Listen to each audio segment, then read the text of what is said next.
Bien, dans ce paragraphe, on va établir la décomposition canonique d'une application F, ce qu'on appelle aussi la factorisation canonique d'une application F. Pour cela, on va considérer une application F de l'ensemble E dans un ensemble F, et on va définir sur l'ensemble E la relation binaire notée RF par la chose suivante. Quel que soit x et y dans E, nous disons que x RF y, si et seulement si f de x égale f de y. Alors, deux éléments, x et y de E, on dit que x est en relation avec y lorsque x et y ont la même image par f. Alors, la première chose qu'on peut vérifier, c'est que cette relation binaire est une relation d'équivalence, c'est-à-dire elle est réflexive, elle est symétrique et elle est transitive. La vérification est très simple. D'accord? Alors, par définition, cette relation d'équivalence, RF, on va l'appeler la relation d'équivalence associée à l'application petit f. Donc, à chaque fois qu'on a une application F d'un ensemble E dans un ensemble F, on peut lui associer une relation d'équivalence définie sur l'ensemble E, définie comme ceci. Deux éléments de E sont en relation si et seulement si ils ont la même image par F. Bien, vous savez, lorsqu'on a une relation d'équivalence, on peut toujours considérer l'ensemble quotient, E sur RF. Donc, on va considérer l'ensemble quotient, E sur RF, qui est formé par les classes d'équivalence x bar, telles que x appartient à E. Et je vous rappelle aussi que chaque x bar, qui est la classe d'équivalence de x, est formée par les éléments y de E qui sont en relation avec x, c'est-à-dire qui vérifient f de x égale f de y. Bon, on a les propositions suivantes. D'abord, l'application P de E dans E sur RF, de l'ensemble E dans l'ensemble quotient, qui à chaque x associe P de x égale x bar. À chaque élément x de E, qu'est-ce qu'elle fait? P, elle associe la classe d'équivalence de x, x bar. Cette application-là, elle est surjective, et on l'appelle par définition la surjection canonique. C'est la surjection naturelle, en fait, de l'ensemble E dans l'ensemble quotient E sur RF. Pourquoi elle est surjective? Je prends un élément de l'ensemble d'arrivée. Un élément de l'ensemble d'arrivée, c'est quoi? C'est une classe d'équivalence. C'est un élément T qui est une classe d'équivalence d'un certain élément x de E, n'est-ce pas? T, c'est x bar, où x appartient à E. Ok? Alors, T égale x bar, mais x bar, c'est P de x. Et donc, x est un antécédent de T par P. Chaque élément T de E sur RF possède au moins un antécédent, donc l'application, elle est surjective. Et cette surjection, on l'appelle par définition la surjection canonique. Bien, ensuite, on va considérer F bar. F bar, c'est la correspondance de E sur RF de l'ensemble quotient dans F de E. Qui est F de E? F de E, c'est l'image de F. C'est l'ensemble des F de X tel que X appartient à E. F de E, c'est une partie de l'ensemble F. Quand est-ce que f de E est égal à l'ensemble f tout entier? Lorsque f est une surjection. D'accord? Alors, comment elle est définie f bar? À chaque x bar, on va définir f bar de x bar comme étant f de x. Est-ce que f de x est bien un élément de f de E? Oui, puisque f de E est formé par les éléments f de x où x appartient à E. Alors, ce qu'on va démontrer dans cette proposition, c'est que f bar est une application bijective. Et cette bijection-là, on va l'appeler par définition la bijection canonique. C'est la bijection naturelle qui existe entre l'ensemble quotient E sur RF et l'ensemble image f de E. Alors, commençons par vérifier que f bar est une application. Pour cela, il faut démontrer que si x bar est dans E sur RF, alors f bar de x bar appartient bien à f de E. Ça, c'est la première condition d'une application. Or ça, c'est clair, puisque si x bar est dans E sur RF, qui est f bar de x bar? C'est f de x. Et f de x, ça appartient à l'ensemble f de E, par définition de l'ensemble f de E. Ensuite, il faut démontrer que si x bar égale x' bar, alors qu'est-ce qu'on a? F bar de x bar égale f bar de x' bar. Bien. Supposons que x bar égale x' bar. Là, on va utiliser une proposition qu'on utilise souvent. Quand est-ce que deux éléments ont la même classe d'équivalence? Lorsqu'ils sont en relation. Donc, si x bar égale x' bar, alors x est en relation avec x'. Et quand est-ce que x est en relation avec x' par définition? Lorsque f de x égale f de x'. Mais qui est f de x? C'est f bar de x bar. Et qui est f de x'? C'est f bar de x' bar. Donc à chaque fois qu'on a x bar égale x' bar, on a aussi f bar de x bar égale f bar de x' bar. Donc voilà, f bar, c'est vérifié, c'est une application. Pour continuer, il faut démontrer que f bar est injective et surjective. Comment on démontre que f bar est injective? Il faut démontrer que à chaque fois que f bar de x bar égale f bar de y bar, on a nécessairement x bar égale y bar. Bien. Supposons que f bar de x bar égale f bar de y bar, cela donne que f de x égale f de y. Et lorsque f de x égale f de y, cela signifie que x et y sont en relation. Donc x est en relation avec y. Et deux éléments qui sont en relation, qu'est-ce qu'ils ont? Toujours la même classe d'équivalence. Donc on a x bar égale y bar et par suite f bar est injective. Alors, le dernier point, ici, il faut démontrer que f bar est surjective. Pour cela, il faut démontrer que chaque élément de l'ensemble d'arrivée, f de e, possède un antécédent dans l'ensemble de départ, e sur rf. Donc, considérons un élément y dans f de e, dans l'ensemble d'arrivée. Alors, y s'écrit sous la forme f de x avec x appartient à e. Il existe x appartient à e tel que y égale f de x. Mais y qui est égal à f de x, qui est f de x en fait? F de x, c'est f bar de x bar avec x bar appartient à e sur rf. Donc, je peux dire que x bar, qui appartient bien à l'ensemble quotient e sur rf, c'est l'antécédent de y par f, ou par f bar. Pardon.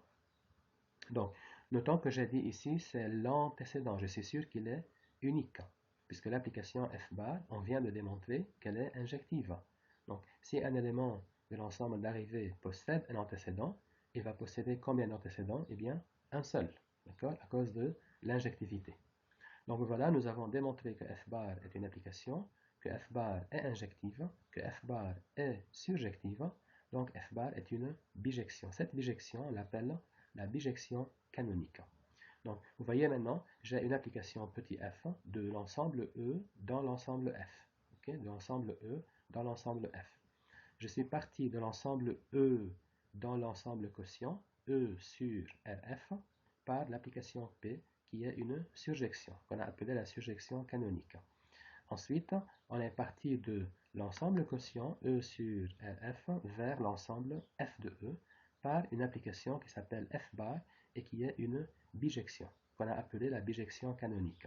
Maintenant, pour compléter le diagramme, on va terminer par l'application I, qui est l'injection canonique de f de E dans f. Vous savez que f de E est une partie de f, c'est un sous-ensemble de f. Et à chaque fois qu'on a une partie A de l'ensemble, je peux considérer l'injection canonique. Qui est l'injection canonique de f de E dans f? C'est l'application de f de E dans f qui à chaque y associe y. C'est-à-dire à chaque f de x associe f de x. Ça, c'est bien sûr une injection. On l'appelle par définition l'injection canonique de f de E dans f. On arrive maintenant à énoncer le théorème qui s'appelle la décomposition canonique d'une application. Donc soit f, une application de l'ensemble E dans l'ensemble f. Qu'est-ce qu'il dit ce théorème-là? Le diagramme suivant est commutatif. Bon, d'abord, qu'est-ce que c'est ce diagramme? Regardez, on a l'application f qui va de l'ensemble E dans l'ensemble f, qui est l'application donnée par hypothèse. On est parti de E dans l'ensemble quotient, E sur RF, par l'application P, qu'on a appelée la surjection canonique. D'accord? Et puis, on est parti de l'ensemble quotient, E sur RF, à l'ensemble image F de E, par l'application que nous avons appelée F bar. Et finalement, nous sommes partis de F de E dans l'ensemble F, par l'application I, qui est l'injection canonique. Alors, qu'est-ce qu'elle fait f? À chaque x, elle donne f de x. Qu'est-ce qu'elle fait p? À chaque x, elle donne x bar, la classe d'équivalence de x. Qu'est-ce qu'elle fait f bar? À chaque x bar, elle donne f bar de x bar, c'est défini comme étant égal à f de x. Et finalement, i, qu'est-ce qu'elle fait i? À chaque y, qui est f de x, elle donne y, d'accord? Donc, on a ce diagramme-là, et lorsqu'on dit que le diagramme est commutatif, cela veut dire que i rond f bar rond P est égal à f. I rond f bar rond P, on obtient une application. On va démontrer que cette application-là est égale à f. Alors, vous savez, pour démontrer que deux applications sont égales, il faut vérifier deux choses. Il faut vérifier d'abord que ces deux applications ont le même ensemble de départ et le même ensemble d'arrivée. Et ensuite, il faut démontrer que ces deux applications sont égales en tout point. D'accord? En tout point de l'ensemble de départ. Bien. D'abord, f est une application de E dans f.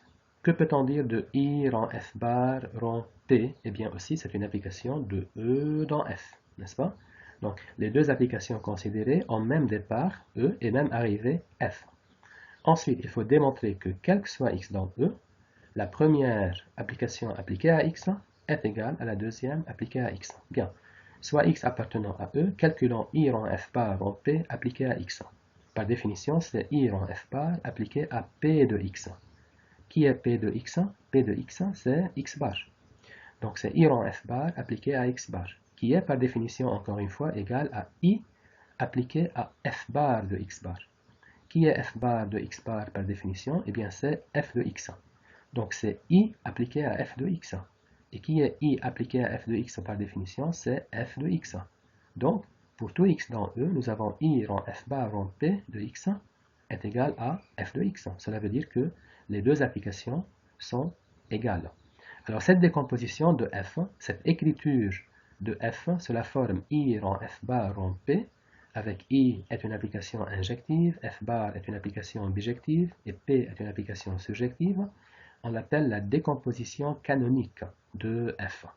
D'accord? C'est la décomposition canonique de f. Et on peut démontrer aussi que cette application f bar, c'est l'unique application de E sur RF dans f de E, qui vérifie cette égalité, qui vérifie l'égalité I rond f bar rond P est égal à f, c'est-à-dire qui rend le diagramme commutatif.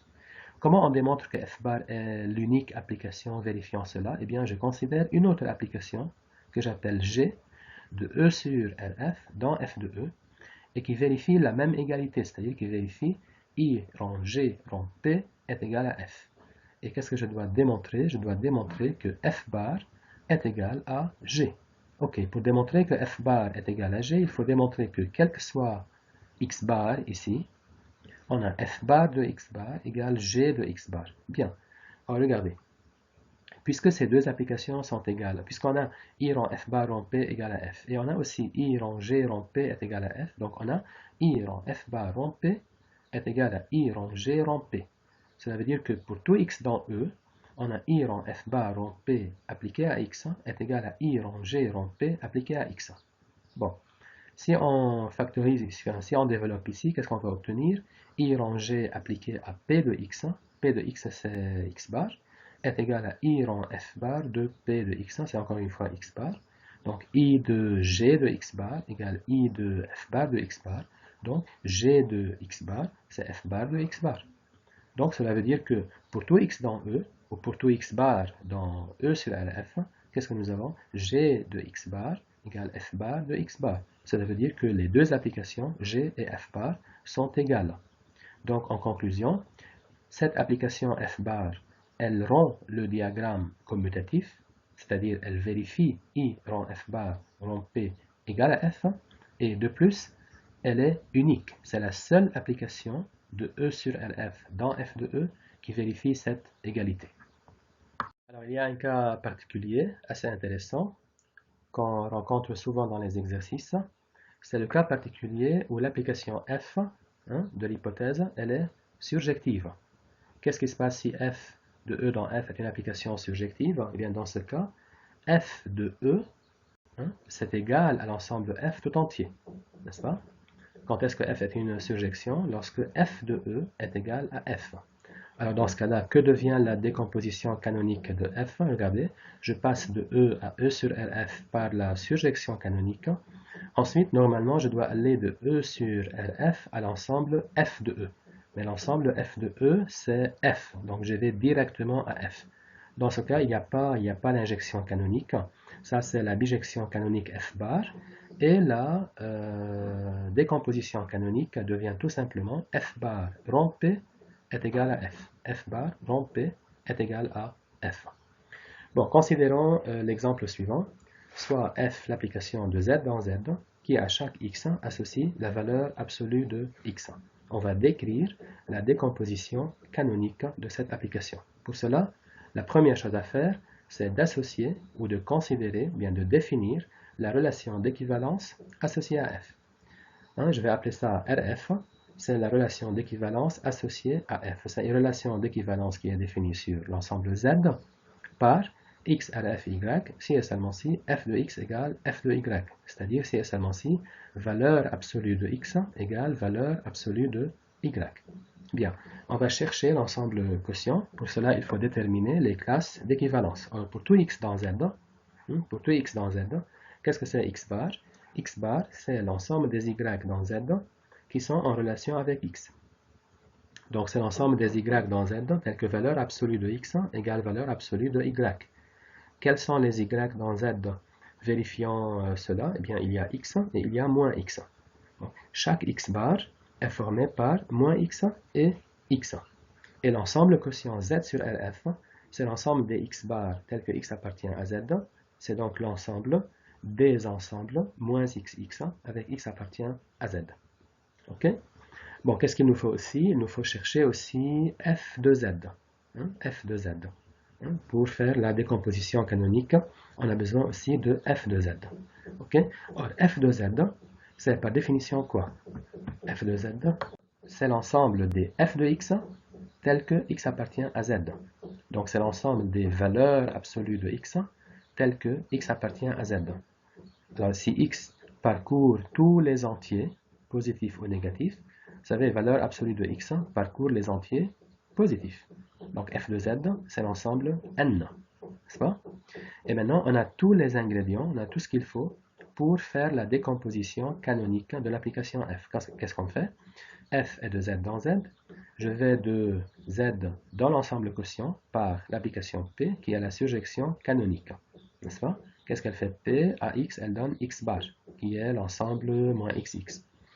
Ensuite, on va par f bar de l'ensemble quotient à l'ensemble image f de z, qui est n, par f bar qui est la bijection canonique et qui est définie comment? À chaque x bar, elle donne f bar de x bar, c'est f de x, c'est-à-dire c'est valeur absolue de x.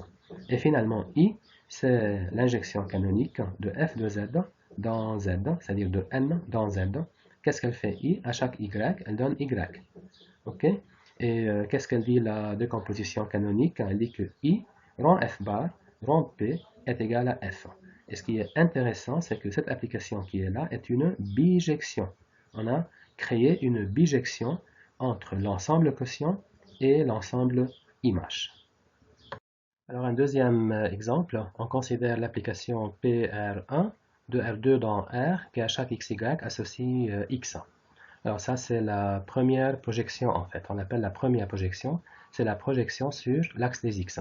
Il y a aussi la deuxième projection qui à chaque xy associe y, qu'on appelle PR2, c'est la deuxième projection, bien la projection sur l'axe des y. Donc là, il faut d'abord définir la relation d'équivalence R associée à cette application. Ensuite, il faut chercher les classes d'équivalence. Il faut démontrer aussi que cette application est surjective et finalement décrire la décomposition canonique. Donc là, j'ai en fait divisé la question en quelques petites questions. Au lieu de dire décrire la décomposition canonique, eh bien, on a posé quelques petites questions avant d'arriver à la décomposition canonique. Alors, tout d'abord, on définit la relation d'équivalence associée à cette application. Elle est définie comme ceci. Pour tout AB et A'B' dans R2, quand est-ce que je dis que AB est en relation avec A'B'? Eh bien, lorsque ces deux éléments, ces deux couples, ont la même image, par PR1, c'est-à-dire lorsque A égale A'. Donc, AB est en relation avec A'B' si et seulement si A égale A'.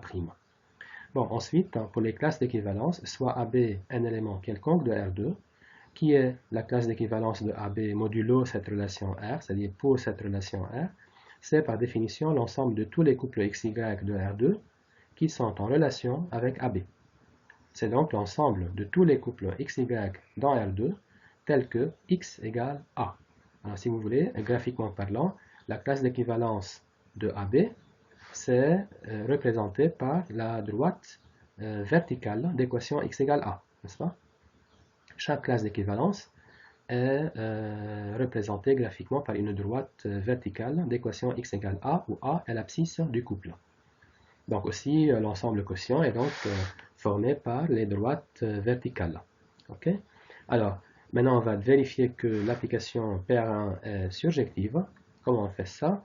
On doit démontrer que chaque élément A de l'ensemble d'arrivée, chaque élément quelconque de l'ensemble d'arrivée, possède au moins un antécédent dans l'ensemble de départ. Bien, considérons un élément petit a quelconque de l'ensemble d'arrivée. En fait, on cherche pour petit a, on lui cherche un antécédent. Donc, on cherche un couple, d'accord, de R2 dont l'image c'est A. Alors, comme l'image, je veux que ce soit A, il faut que l'abscisse du couple considéré, il faut qu'il soit égal à A aussi, pour que l'image soit A.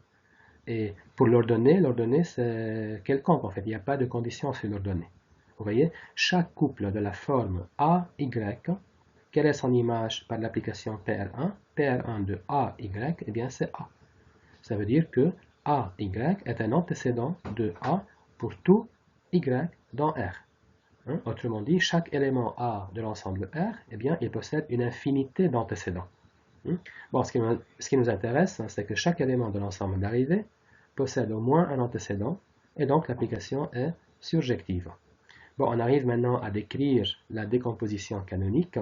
L'application PR1, l'application de R2 dans R, à chaque XY, elle donne X.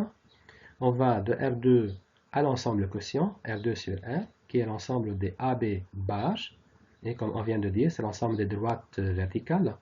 Qu'est-ce qu'elle fait P? P est la surjection canonique. À chaque XY, elle donne XY bar. À chaque couple, elle donne sa classe d'équivalence, qui est en fait la droite, si vous voulez, verticale d'équation grand X égale à petit x. Et enfin, on va par la bijection. Bon, normalement, on doit aller à l'ensemble image PR1 de R2. Mais, comme l'application PR1 est surjective, alors PR1 de R2, c'est l'ensemble R tout entier. Et donc là, la bijection canonique, elle va directement à l'ensemble R. Okay? Et la décomposition canonique est tout simplement phi. Phi, c'est la bijection canonique. Phi rond P est égal à PR1. Donc là, on a décomposé PR1, et ce qui est intéressant, c'est qu'en même temps, nous avons trouvé une bijection entre l'ensemble quotient, qui est l'ensemble des droites verticales, et l'ensemble R lui-même. Il y a une bijection.